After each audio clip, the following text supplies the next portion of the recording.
गरहा थाना परिसर में आगजनी मामले में 15 गिरफ्तार। पुलिस ने 40 नामजद और 70 अज्ञात के खिलाफ प्राथमिकी दर्ज की है। गरहा क्षेत्र में एक युवक की मौत और थाना पर बवाल के बाद गांव में पसरा सन्नाटा। इस घटना के बाद गांव में मातम छाया हुआ है। गांव में तनावपूर्ण स्थिति को देखते हुए स्थिति को नियंत्रण में रखने के लिए भारी संख्या में पुलिस बल तैनात किए गए हैं। आप सभी दर्शकों को बता दें कि बुधवार की देर शाम उग्र भीड़ ने गरहा थाना के मालखाना में जब्त करीब 1 दर्जन बाइक और 2 पुलिस वाहन को आग के हवाले कर दिया था। इस मामले में पुलिस ने त्वरित कार्रवाई करते हुए 15 उपद्रवियों को गिरफ्तार किया है। वहीं अन्य की गिरफ्तारी के लिए छापेमारी कर रही है। देखिए, कल जो घटना है उसके बारे में वरीय पुलिस अधीक्षक महोदय ने आप लोगों को जो हम लोगों का आधिकारिक वर्जन है वो दिया था।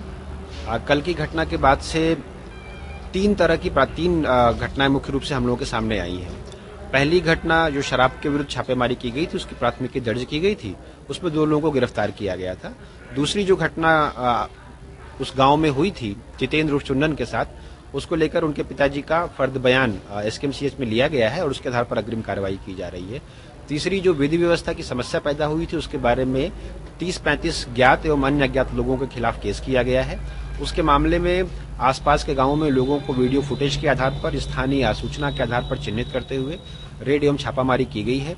कुल 15 लोगों को हम लोगों ने गिरफ्तार किया है। कुछ और लोग हैं जिन्हें पूछताछ के लिए हिरासत में लिया गया है। संभवतः सत्यापन के उपरांत उनमें से कुछ लोगों को हम लोग बॉन्ड पर छोड़ भी देंगे, लेकिन 15 लोगों की गिरफ्तारी हम लोग अभी तक कर चुके हैं। इस पूरी घटना में चूंकि धर्मेंद्र यहाँ पर पहले भी जो पकड़े गए थे वो शराब के व्यापार से जुड़े थे और पूर्व में भी जेल गए थे, तो आसपास के गांवों में उनसे जुड़े हुए लोगों ने भी रैकेट बनाकर और योजनाबद्ध तरीके से इस घटना को अंजाम दिया है। ऐसे लोगों को चिन्हित करते हुए भी प्राथमिकी उनके खिलाफ दर्ज की गई है और उनके खिलाफ भी हम लोग अग्रिम कार्रवाई करेंगे। जिस लड़के की मौत हुई है उसका भी शराब कारोबार से रिश्ता था क्या?